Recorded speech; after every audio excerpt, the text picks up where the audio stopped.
Sumalang nasa electronic inquest ang driver ng SUV na nang-araro sa departure area ng NAIA Terminal 1 kahapon ng umaga.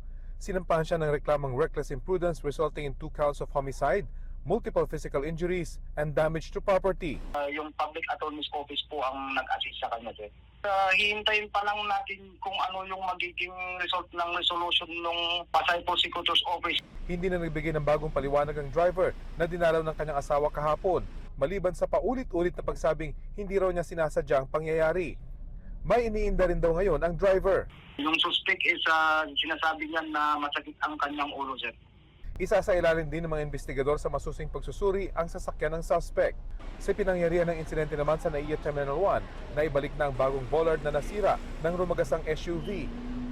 Ayon sa isang road safety expert, base sa mga video at litrato, wala sa standard ang steel bollard na dapat ay pumigil sa sasakyan na magdire-diretso sa entrada ng paliparan. Substandard talaga. Parang kinabit lang igan eh.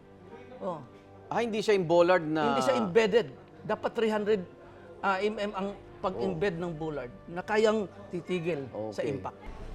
Isa raw ito sa paiimbestigahan ng Department of Transportation. Maging ang suot at tsinelas ng driver, magiging sentro rin ng investigasyon. May rason bakit pinagbabawal na nakatsinelas eh. Di ba? Pwedeng dumugas, pwedeng maipit, pwedeng ang... Di ba? Pero kapalit nun buhay eh.